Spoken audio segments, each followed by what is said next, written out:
Hello, everyone. Thanks for coming. Good My evening. name is Warren Black. I'm with All Classical Portland. Oh, do you? Nobody recognizes my face, but yeah. That's the beauty of radio. You can just walk around, go to the grocery store. Nobody recognizes my face either. They only see the back of my head. Well, this is true. And this is our conductor for this evening, Robert Trevino. Hello. So there's a lot going on the program tonight. I wanted to just briefly talk just a little bit about you. I hate talking about myself. So I'm just curious to know. So you're from Texas originally, I gather? Mm-hmm. And how did you basically get the music bug? And how does one all of a sudden become a conductor?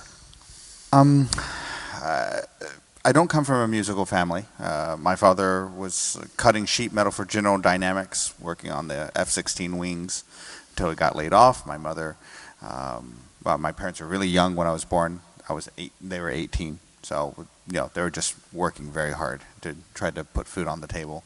So I don't come from a very highly educated or a very special background. I'm pretty normal. But one day I was in my father's pickup truck. I was about 8 years old, and we were flipping through the radio, and he was looking for some Carlo Santana, some Black Magic Woman. And came across this weird-sounding thing. I have a very good memory for music, so after I heard this music, I realized later it was Mozart's Requiem, and it was a Lacrimosa, and I asked my father to stay on the channel, and so I could listen to it. And he gave me this very strange look, but he obliged. And I knew in that moment, whatever that was, I wanted to do that. And over the course of years, I came in contact with, through my middle school music education program, which was once every 2 weeks, you would go in for like 30 minutes and play on little xylophones and little recorders and things. And I heard Peter and the Wolf. And I said I wanted to play the bassoon.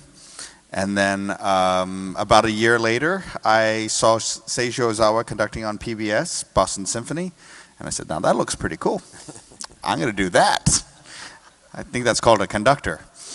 And when I became, so that's all talk. At that point, I would do chores, mow lawns and things like that, and get all my money and buy compact discs, the cheapest ones, tapes, LPs, A-tracks, and listen to Mozart and Beethoven and things like that.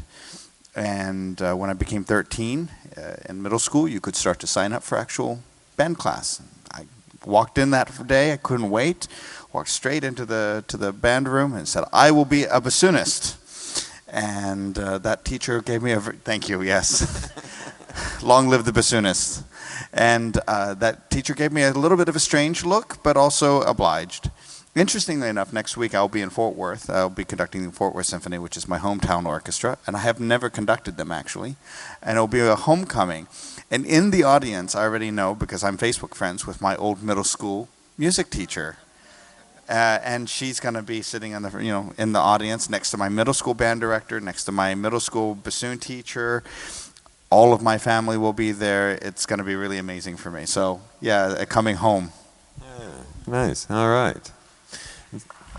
Yes, that's a good story. I love that. I had nothing to do with any of that. It just happened. Oh, you stick with things and things work out. Right? Ask my wife. I'm very stubborn. Uh-huh. Good to know. All right. So, you went through college. You decided...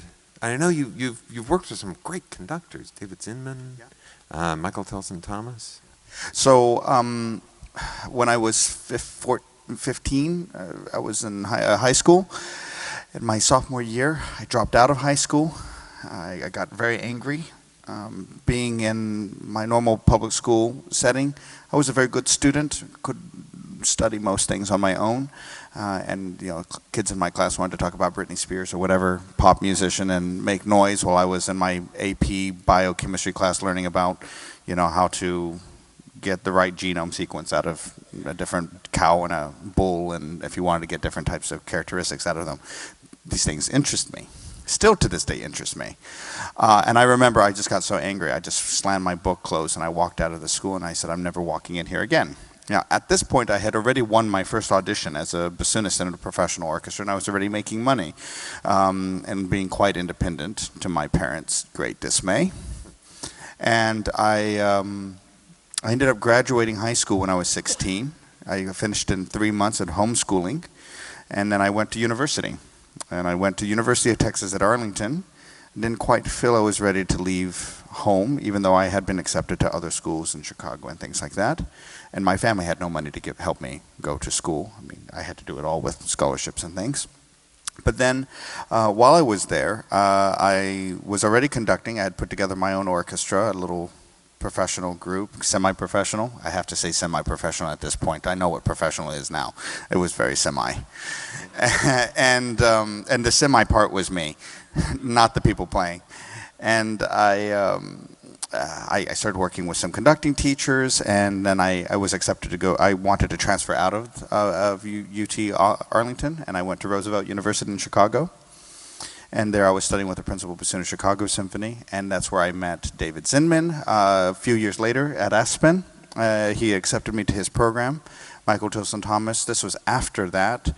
New World Symphony, Kurt Mazur was in Tanglewood. I got to work with Leif Segerstam, who was a very famous Finnish conductor from the Sibelius Academy. I met him when I was in my first European competition. And I actually never finished my degree there in Roosevelt either, because I was finishing in Aspen. Funny story. I was finishing in Aspen, and I was getting ready to go to Helsinki to continue my master's degree. And I was getting ready to, I was in the car driving from Aspen, Colorado to Chicago.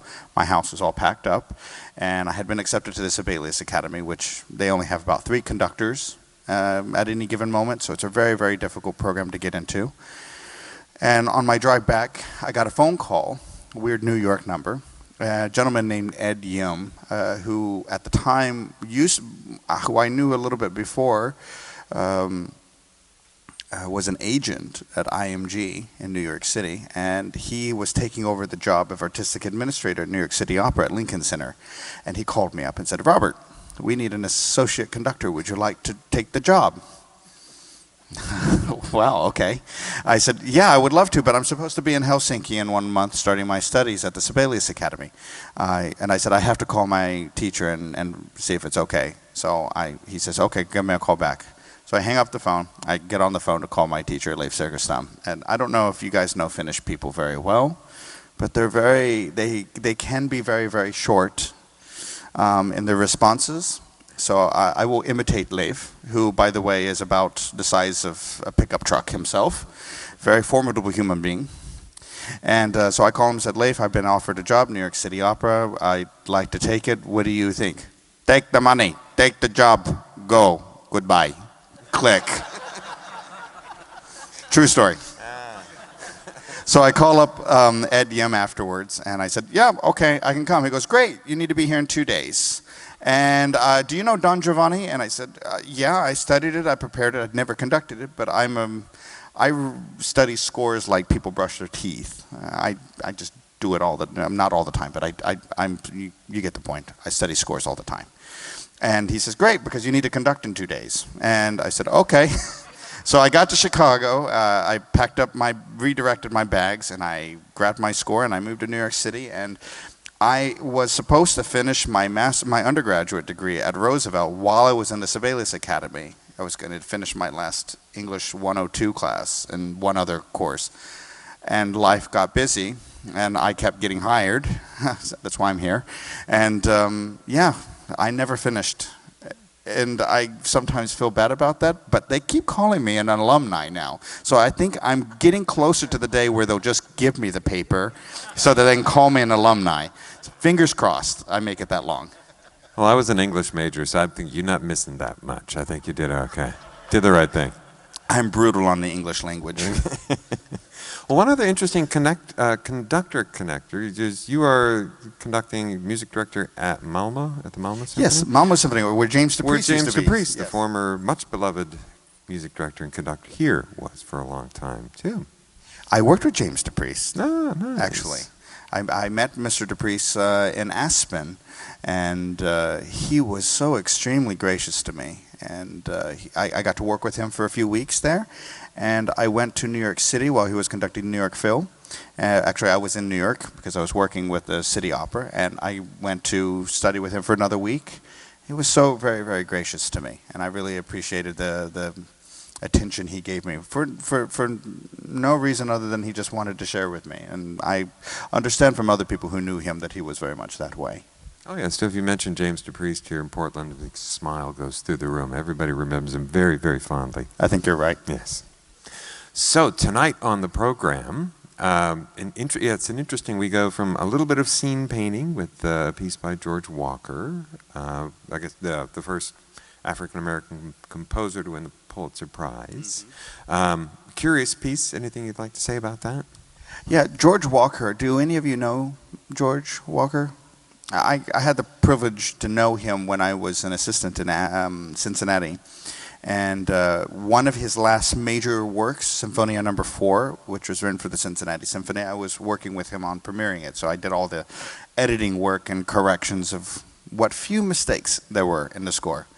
And I got to know Mr. Walker quite well. I think at the time I met him, he was already well into his 80s. My wife and I are not sure whether he was already 90 perhaps.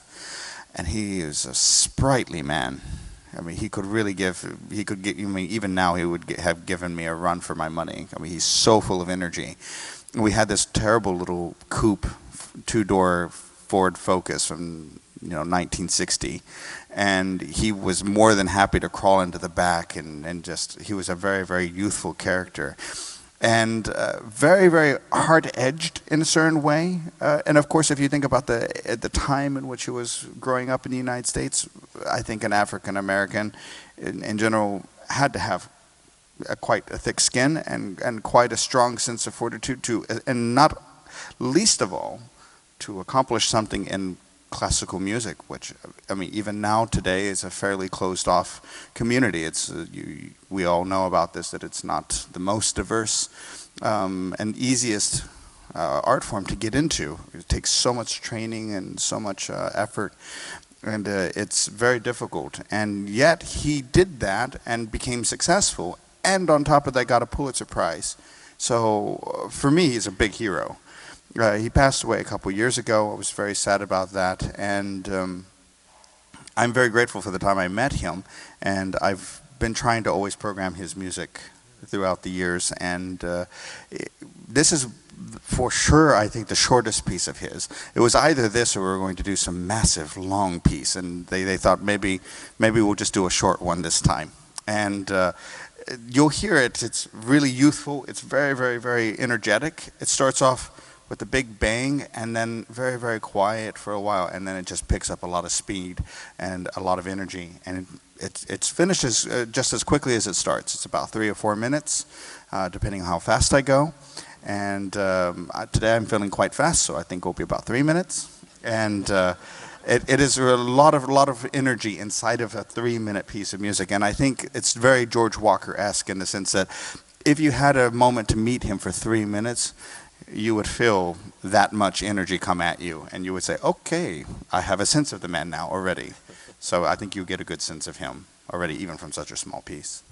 All right, and then from that we move on to the Menotti Violin Concerto with our own Sarah Kwak, our concertmaster, standing up and taking center stage. That's an interesting, the only violin concerto by Giancarlo Menotti. Also very lyrical, just lovely. Full of melodies, non-stop. They will get stuck in your ear, and they will be inside of you're going to be humming it during the intermission. Don't worry, the Shostakovich will destroy all memory of it. But the Menotti, it's interesting because he's a composer who's most known for his operas, and to hear anything other than that is, I mean, very rare. I would be surprised has anybody heard this music? No, yeah, that's what I listen thought. because it's being played tonight, but yeah, it's unusual. But it's very beautiful. In a way, you can hear a little bit of Samuel Barber in it. You can hear this very, very colorful, almost Hollywood-esque Americana in it. It is a piece that is overwhelmingly without rain clouds. It's a fairly positive piece, which is good because we need that before we get depressed with Shostakovich. There'll be plenty of clouds coming with the Shostakovich too, right? Yeah, clouds, bombs, yeah, everything like that. All right. So yeah. So let's. Yeah. Do you want to jump into the Shostakovich? It's the. Or I guess I've heard it described as the soundtrack without a movie. Yeah. Yeah. How much time do we have? That tells me how much I can talk about it. I got about. I'd say 15 minutes. 15 minutes. 10, Okay. 10 minutes and take some Yeah, because questions. I can talk about it for a long time. Well, there's a lot going to on. say. Yeah. And so yes, it is a symphony that is sometimes called the symphony without a soundtrack without a movie. I actually call it a symphony of songs, and I would say, I'm not exaggerating. Every melody inside of the work is a melody that's derived from a song. And whether that is when you come to the finale and you hear this one theme that's into cellos and basses, fairly difficult to miss. It sounds like a march. Dun dun dun dun dun dun dun dun dun dun dun dun dun dun dun dun. You will know it because you will look at me. I will be snarling at the cellos and basses. It's a Polish revolution song. And the Soviet regime took this Polish revolutionary song, hijacked it, and converted it into a workers' song for the Soviet Union in order to take the teeth out of the song. And so it shows up in this piece. There are songs, things like what is called Listen, Shushlet. There's a song called The Arrestant.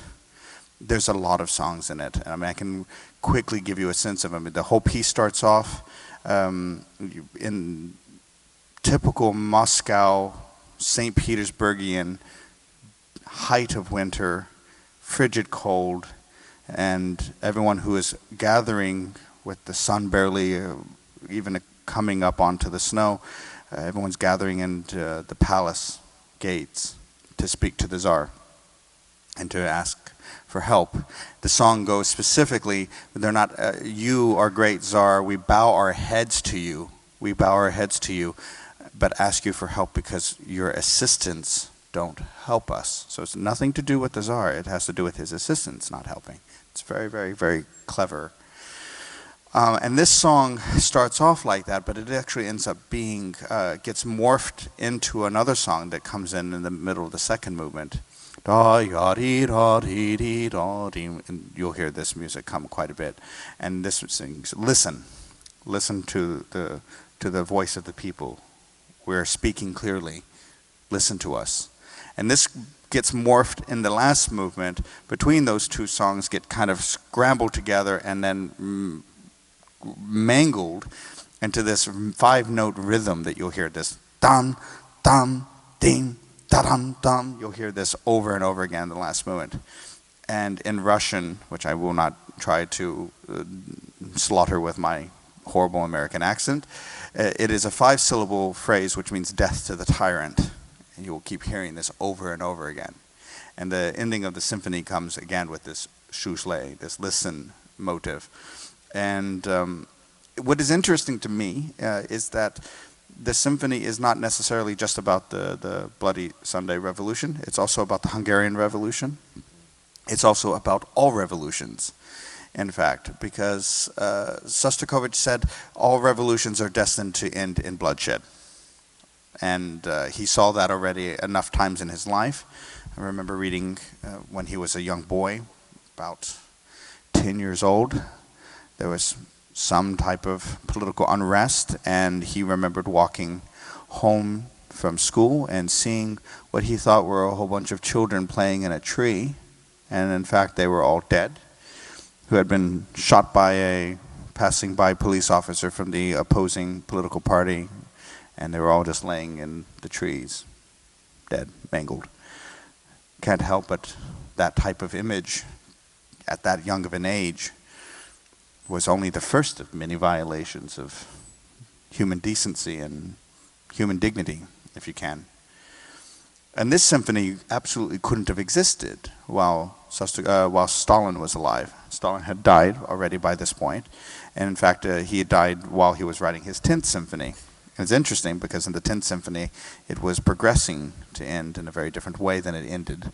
It ended up with Dmitri Shostakovich's dee-taw, dee-tom, dee-taw, dee-tom, this Shostakovich motif, the motif of his name, being banged out in the drums over this squished little Stalin motif.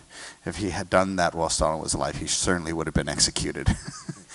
But the 11th Symphony comes around and is quite a touchy issue. I think his message in the symphony is without any apology. It's unbelievably stark, and it is with no repose. The symphony goes all 4 movements without any break, without stopping. It's quite an exhausting piece, 65 minutes, going from the most quiet and uncomfortably still to the most loud and vicious sounds. You'll hear tanks starting up, bombs being dropped, soldiers playing their reverie from behind palace gates. You'll hear soldiers coming out and either shooting down the masses, or you'll hear a song that is almost the entirety of the 3rd movement in the violas, which is an interesting song, the 3rd movement. It's a song that people used to sing in the gulags, and what the song is about is the fact that during this time, the prisoner, as well as the soldiers, were both prisoners. That even though one of them were wearing chains, the other one was still effectively being oppressed as well, because it's not a natural condition for a person to want to dominate and to subject another human being to those type of things. It's not normal for anybody, and yet the system requires it, especially in that time. And so it's a song about how both sides are looking to be released from their condition. And in fact, actually, one of the other songs that come up in the symphony in the 1st movement, da-dee-da-da-dee-da-da-dee-da-dee, you hear it in the flutes the first time. It's a song that prisoners used to sing when the morning time would come, and there was always an obligatory set of executions in the morning. And you'll notice that there's a strangely positive feeling to it. Why it goes to the flutes first? Because the song actually says that to be taken off to my death in this morning would be a great relief from the torture that I'm feeling now. And so it wasn't considered a terrible procession to your death, but rather a relieving procession to your death. It's not fun. It's miserable. I don't know why I program it, but it's a music, and I hope you won't mind me repeating this, because I will speak a little bit to your colleagues, your friends at the concert, and just mention a very small word about this. But it is probably the most important thing to say, and well, not the most, among the important things to say. Why I say I don't like this piece. It's miserable to conduct. It's miserable to perform. There's no joy in it. It's physically exhausting, and it's terrible. But it's necessary. It serves as a reminder that all of our decisions and our political discourse, whichever way you want to think and however you believe, no comments, but just to remember that when we make our decisions, they have consequences, and sometimes they're very much unintended, and they come at the expense of others. And I think that when we make our decisions, in whatever capacity we make them in our lives, in our personal lives, or in a society that we're part of, we have to take great care to think about what are those unintended consequences to those others who we don't see, perhaps. In the case of this Soviet piece, the decision was not by the masses. It was by very few people who are looking to maintain control. And all of us normal people recognize that we relatively have very little control. And those who have control are quite effective at maintaining it. And that we have to try to do the best we can to always hold them to account for their behavior and their actions. And that if we don't, we could have an American or a German or any other composer in 2040 write a symphony with other songs just as terrible, but about our epic. And I hope we never have that. But it's important to hear that and to experience that, because we are not so dissimilar to those people. We are the same, human beings, different circumstances, different times, but still human beings nonetheless. Very well said. We'll see if there is maybe a question or two. We have time for a couple questions. Anybody? I like questions. Anybody? Raise your hand up. I'll try to send that back. Oh, Shostakovich. Shostakovich is personal. Yeah, that's yeah. That's another. No, Shostakovich.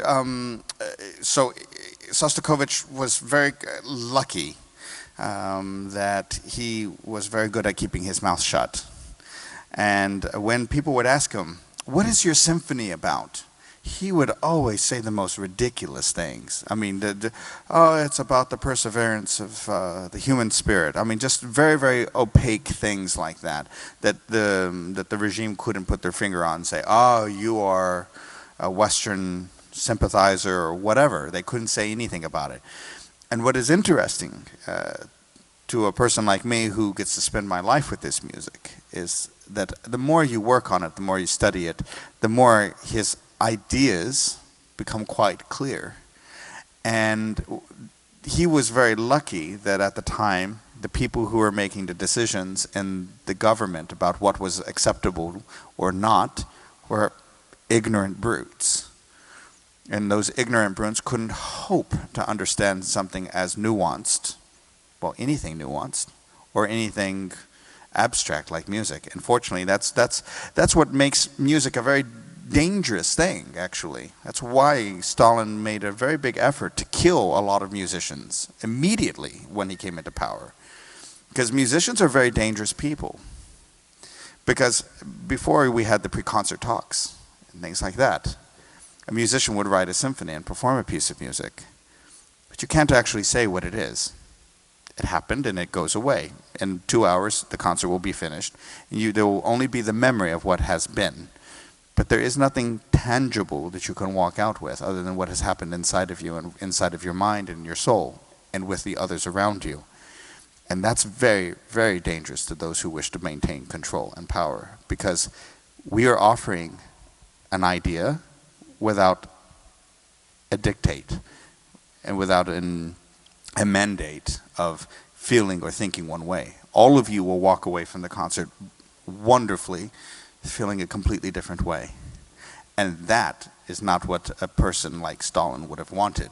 You should all feel and think the same way, as I tell you to think. So that's why I think Shostakovich was so brilliant in avoiding the question throughout his whole life. All right. Robert Trevino, our maestro for tonight. Thanks. I'm Warren Black. Thank you much for coming. Enjoy the program tonight. Thank By the you. way, we recorded this and it'll be on YouTube by tomorrow. So, again, thanks for coming. Yeah. Bye.